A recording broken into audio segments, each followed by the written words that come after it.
हाजी रंगनेज, जरा बताइए आपकी क्या प्रतिक्रिया है। ये 19 धार्मिक शहर जहां पर शराब बंद कर रही है मध्य प्रदेश की सरकार, उसके लिए बाकायदा नियम कायदे जारी कर दिए गए हैं, क्या कहेंगे आप?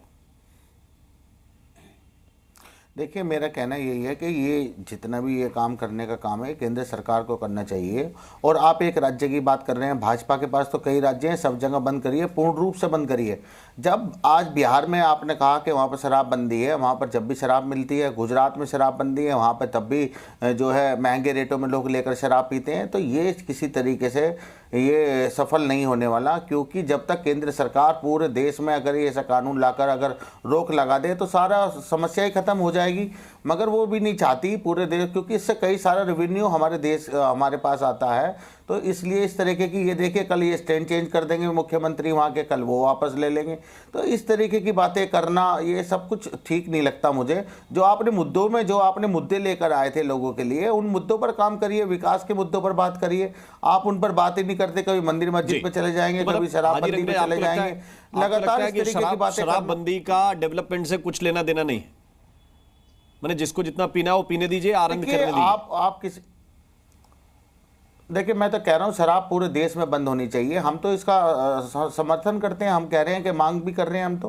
पूरे देश में मोदी जी जिस तरीके से जब नोटबंदी कर सकते हैं, लॉकडाउन लगा सकते हैं, तो इसी तरीके से आए एक दिन और आकर ऐलान कर दे पूरे देश में शराबबंदी। ठीक है, आप कह रहे हैं कि पूरे देश में सारी समस्या का हल हो जाएगा। एमआईएम को हमारे साथ श्रीराम नायर बीएचपी के प्रवक्ता इस वक्त जुड़ गए हैं और एमएनसी के अध्यक्ष जुबैर मेमन भी हम साथ हैं उनके।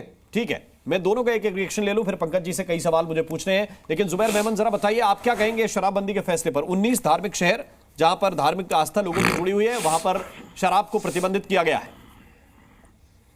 जी बिल्कुल, बहुत अच्छा फैसला है। शराब एक ऐसी चीज है जो हर तरीके के जुर्म की बुनियाद है। जो जुर्म देश में होते हैं या दुनिया में होते हैं, उसकी बुनियाद ही शराब है। और ये साइंटिफिकली प्रूव्ड है। ये कोई मेरी धार्मिक किताब या उसकी धार्मिक किताब के अनुवाद पे नहीं है, ये साइंटिफिकली प्रूव्ड है कि शराब बड़े बड़े जुर्मों की बुनियाद बनी है इस देश में और दुनिया में। तो इस तरीके के हर फैसले का हम स्वागत ही करते हैं, पर सिर्फ धार्मिक स्थलों पे हमको सीमित नहीं रहना है। जिस तरीके से इसके पहले के जो प्रवक्ता थे ओवैसी के साहब के पार्टी के, तो हम उसको समर्थन करते हैं कि पूरे देश के अंदर शराबबंदी का ऐलान कर देना चाहिए। जी, अब श्रीराज नायर साहब जरा आप भी बताइए, क्योंकि अभी 19 शहर हैं और वो भी वो धार्मिक शहर, मसलन उज्जैन को ले लीजिए आप, सलकनपुर ले लीजिए, दतिया ले लीजिए, मंदसौर ले लीजिए, ऐसी जगह जहां पर बड़े बड़े मंदिर हैं, बड़े बड़े धार्मिक स्थल हैं, उन पर प्रतिबंध की बात कही गई कि वहां शराब की जो ठेके हैं वो शिफ्ट नहीं होंगे, सीधे बंद किए जाएंगे। आप क्या कहते हैं? देखिए, विश्व हिंदू परिषद ये पूर्ण रूप से मानती है कि जो धार्मिक स्थल है उसके आसपास किसी भी प्रकार के शराब के ठेके नहीं होने चाहिए। इसका हम स्वागत करते हैं। बाकी ये सरकार के राजस्व, सरकार के एक्साइज डिपार्टमेंट और जहाँ जहाँ स्टेट गवर्नमेंट और पूरी तरह से देश की केंद्र की सरकार को विचार करना चाहिए इसके रेवेन्यू लॉस के बारे में। पर हम पूरी तरह से मानते हैं जहाँ जहाँ धार्मिक स्थल है, जहाँ जहाँ मंदिर है, जहाँ जहाँ मठ है, उसके आसपास शराब की बिक्री बंद होनी चाहिए, हमारा मानना है। ठीक है, अब पंकज चतुर्वेदी जी, सबकी राय आपने सुन ली। 2-3 बुनियादी सवाल इसके साथ साथ खड़े हुए हैं। एक तो यह कहा जा रहा है कि क्यों नहीं आपकी सरकार देश में है, देश में बैन कर देते हैं।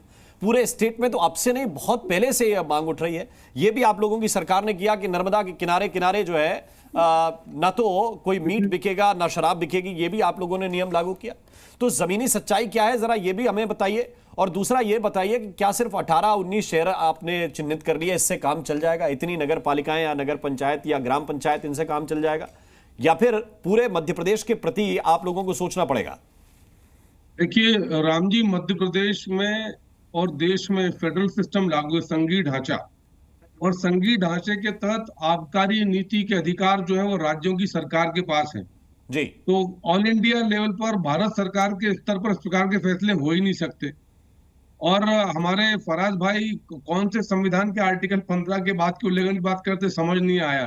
यदि संविधान के किसी आर्टिकल का उल्लंघन शराबबंदी की प्रक्रिया से होता तो गुजरात और बिहार में शराबबंदी कैसे लागू होती? राम जी के संविधान के विरुद्ध वहां की सरकारें काम कर रही है और कोर्ट चुप है। तीसरा एक सबसे बड़ा सवाल है जो मैं जानना चाहता हूँ कि सारे मामले में आपत्ति क्या है? क्या आपत्ति यह है कि बीजेपी की सरकार ने लागू किया? क्या आपत्ति यह है कि मध्य प्रदेश में जो धार्मिक स्थल है वहां पर लागू हो रहा है? किस चीज की आपत्ति है? मेरा आग्रह बहुत साफ है कि मध्य प्रदेश में माननीय मुख्यमंत्री मोहन यादव जी की सरकार एक अभिनव प्रयोग कर रही है कि लगभग 19 धार्मिक स्थलों से, जिसमें एक पंचायत का स्थल भी शामिल है, वहां कोशिश कर रहे हैं कि शराब की दुकानें और शराब की बिक्री प्रतिबंधित हो, बंद हो। वो दुकानें बंद होंगी तो उन दुकानों को कहीं और नहीं खोला जाएगा।